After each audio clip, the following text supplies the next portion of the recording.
Bom dia, seu Madruga. O que tem de bom? Bom dia pra quem?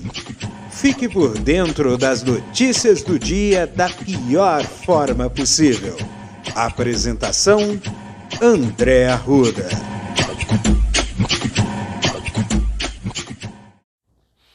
Olá, meu polvo e minha pólvora. Ai, que delícia!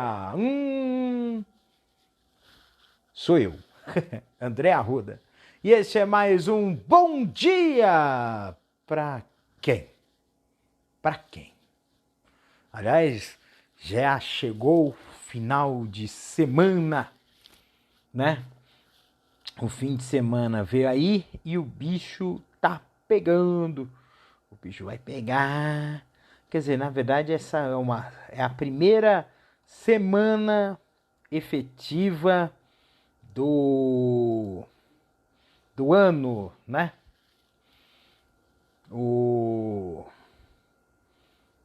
Então, antes de mais nada, deixa eu só começar aqui, porque sexta-feira é engraçado, né? Eu gravo da quinta para sexta e na sexta-feira acontecem as coisas. Então, assim, a sexta-feira começou com um bombardeio a uma central de combustíveis na Rússia, e a Rússia disse que foi a Ucrânia que fez. Só que aí depois veio uma imagem chocante que está rolando no mundo, que foi uma cidade que foi retomada pelos ucranianos, mas que apareceu com vários corpos de pessoas mortas, evidente, nas ruas jogados, né? Disseram que o exército russo matou todo mundo que tinha idade de exército, os homens que tinham idade de exército, e as mulheres que os soldados estupraram. Foi o que disseram, né? Então o negócio tá na situação assim de esquece acordo. Esquece acordo, essa guerra vai continuar por um bom tempo, né? E assim vai. Não teve jeito, não tem jeito. É uma situação que beira o caos, né? E é o que a gente tá vendo aí, né? Teve um acidente com eu não gosto muito de falar de reality show, mas teve um acidente com um ex-participante do reality show chamado Rodrigo Mussi, né? Que acendeu uma discussão muito grande. O que aconteceu foi que, assim, ele, na quinta-feira, dia 31, na madrugada de quarta para quinta-feira, 31 de março, ele sofreu um acidente, né? Ele estava num Uber, né? O Uber bateu num caminhão, na traseira de um caminhão, e o Rodrigo estava sem o cinto. E aí ele foi arremessado para fora do carro, né? Sofreu traumatismo craniano, múltiplas fraturas e papapá. E o motorista do Uber, ele sofreu apenas ferimentos leves, né? Em entrevistas, esse motorista ele admitiu que deu uma cochilada, né?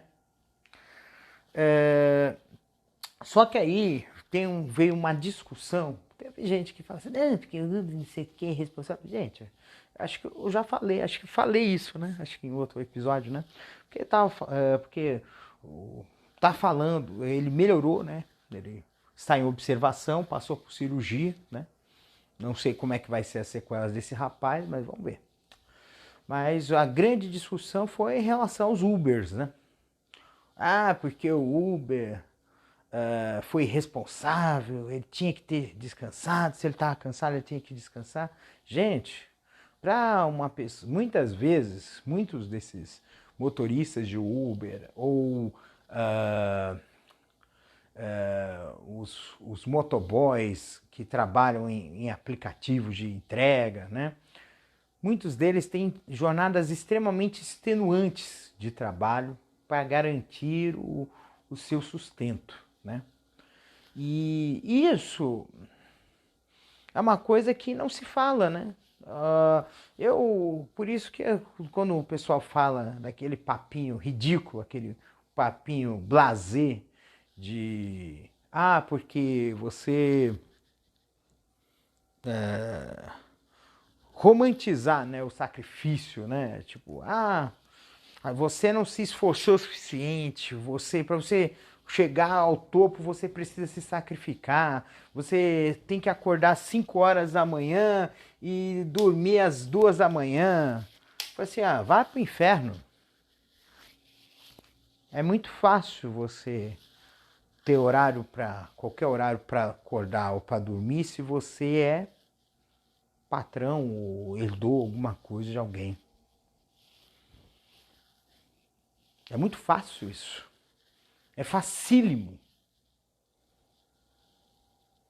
Difícil é aquele que não tem o pai e a mãe porque os pais e as mães foram pessoas humildes que não tiveram também condições de conseguir alguma coisa, entendeu?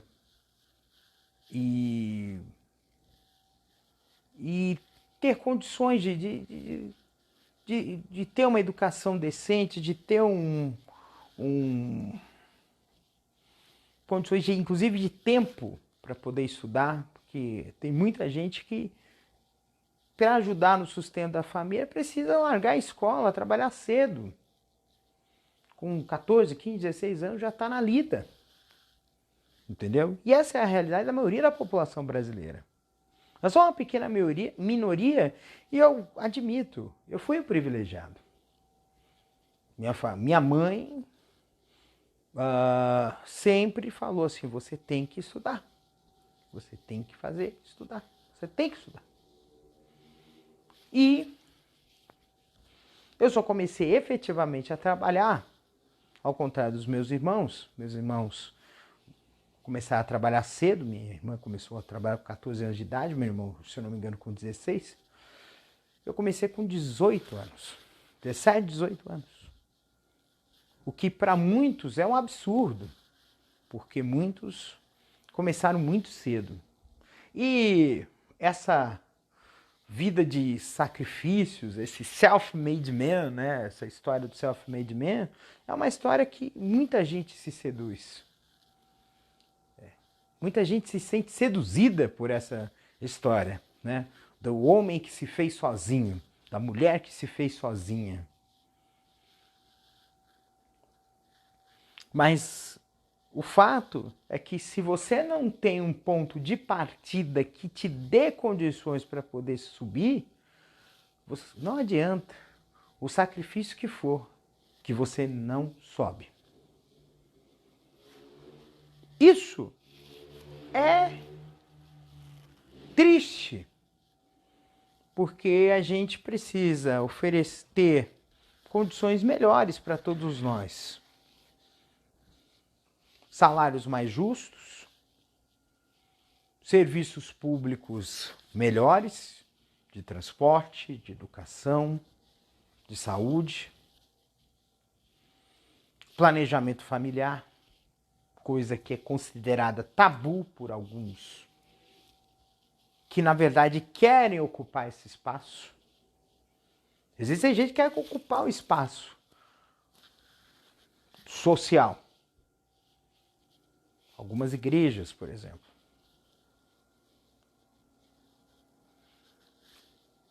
Porque isso é, por assim dizer, é cômodo. E é uma coisa que a gente precisa trabalhar muito bem. Separar estado de fé. É uma coisa que acho que eu já falei isso algumas vezes, mas não canso de repetir.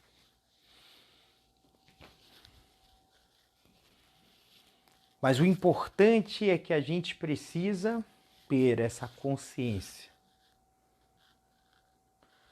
de que a gente precisa entender que, primeiro, as nossas necessidades reais e, segundo, as nossas capacidades reais. Não é justo ver pessoas se sacrificando absurdamente. Elas precisam receber o que é justo. Bem, seguindo a canção, tem aqui um povão aqui, lá no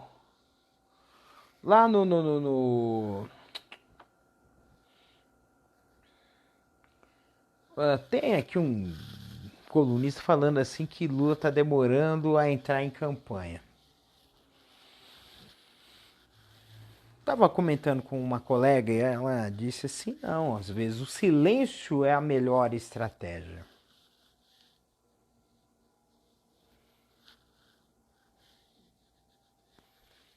Porque quem está falando as besteiras é o próprio Bolsonaro. Ele está em campanha e está falando mal, está falando da pior forma possível. E essa falação incorreta do Bolsonaro vai ser usada contra ele mesmo na eleição. Porque foi feito um levantamento desde o início do governo Bolsonaro, foram mais de 5.000 declarações mentirosas desse que é o presidente do Brasil. É muita coisa. Teve um dia que, acho que foi nesse final de semana, foi sábado. Sábado eu passei, estava andando pelas ruas de São Paulo, vi uma faixa, que foi uma faixa contra o Bolsonaro, mas fizeram uma pichação para se tornar a favor do Bolsonaro. Né?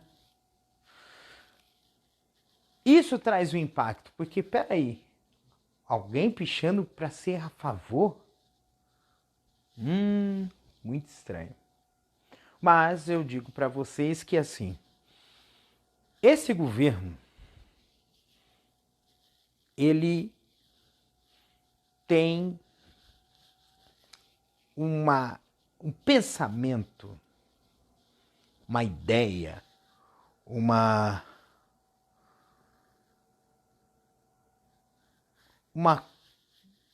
entendimento de que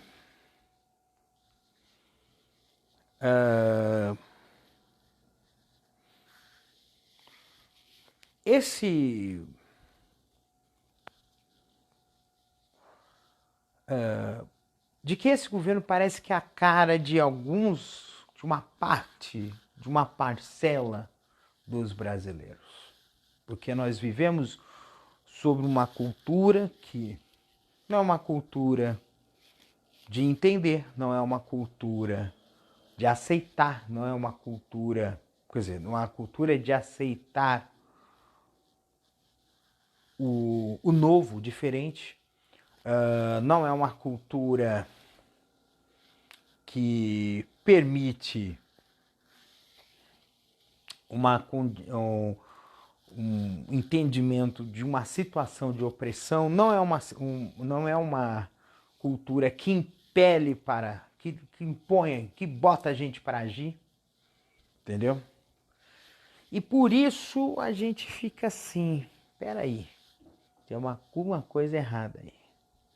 Porque a gente vê uma passividade das pessoas diante de um país arrasado, com tudo caro, sem emprego, que foi assolado por uma epidemia, que vira e mexe tem cidades sofrendo com chuvas intensas, que você vê tragédias e mais tragédias, que você vê um monte de condição. Parece que a gente está numa situação de letargia. O Brasil parece que está numa situação de letargia.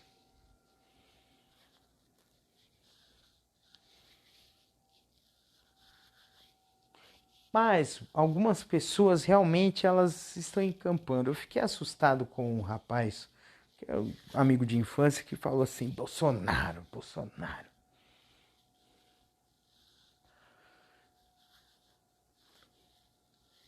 Como se isso lhe trouxesse poder. Porque o ponto é esse. Existem certas opiniões que, para essas pessoas que opinam, são elementos de poder. Sabe aqueles caras que a gente vê muitas essas pessoas na internet que jogam contra? Por exemplo, entram num vídeo de um determinado assunto e quer entrar e meter o bedelho em posição contrária. É para você opinar. É só colocar uma bandeira ou simplesmente é como se você fosse pintar a casa e alguém jogasse um tomate. Porque isso é uma posição de poder, é uma marca. É fincar uma bandeira ali. Isso, para aquela pessoa, gera poder. E aí, como é que a gente vai trabalhar isso? É um trabalho muito importante, porque isso está dentro de vários cernes. Um dos cernes do bullying, o cerne dos trolls da internet e de tantos outros. Tá? Esse ponto é muito importante para a gente entender qual é o que deve, como é que a gente tem que agir em relação a esses trolls. Inclusive esses trolls eles exageram. Inclusive eles jogam eles têm essa ideia, esse pensamento, né, de ter essa questão do poder. Como é que a gente anula? Porque eles exageram, né? Voltar ao fio da meada. Eles exageram ao ponto de desrespeitar. Ao ponto de serem machistas, racistas, homofóbicos. E eles não querem nem saber, eles acham que o anonimato os protege. E é uma das coisas que a gente precisa ficar atento.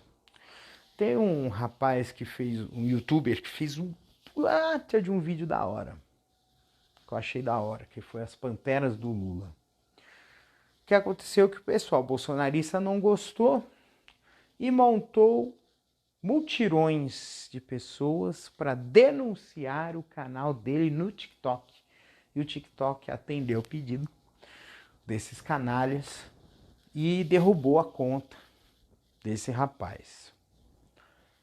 Eu falei assim, nossa, que absurdo, né? Essas pessoas se organizam para fazer o mal. É a banalidade do mal, né? Complicado demais. Bem, tem aqui o final dos campeonatos, é Grêmio campeão, é Palmeiras que virou a chavinha e conseguiu reverter uma derrota de 3-1 no Morumbi, meteu 4-0 no São Paulo, né?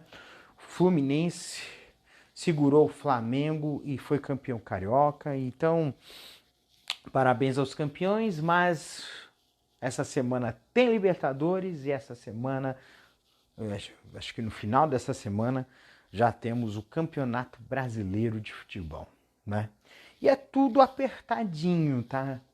É tudo apertadinho porque nós estamos em época de Copa do Mundo, né? E vai ser um problema, né? Eu não sei como é que vai estar a situação de temporada na Europa, tá? Mas no Brasil não vai parar. Entendeu? Porque nós tivemos... Acho que um mês só, pouco tempo. Foi pouco tempo, o tempo foi curto de temporada. Só que muitos jogadores que vão disputar a Copa do Mundo jogam na Europa, Então, que assim seja.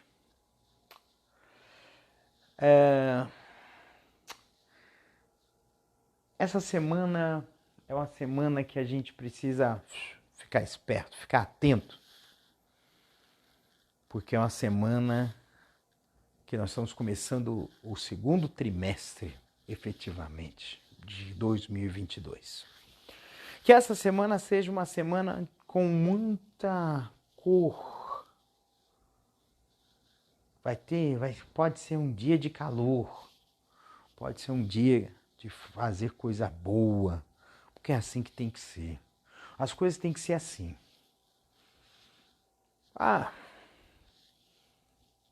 Não deu certo. Tudo bem. A gente tenta outra vez. A gente vai fazer como a música do Raul Seixas. Não diga que a vitória está perdida. Tenha fé em Deus, tenha fé na vida. Tente outra vez. E assim eu termino o episódio de hoje, que um beijo no coração de vocês, cuidem-se e até amanhã, dia 5 de abril, episódio número 52, porque esse foi o 51.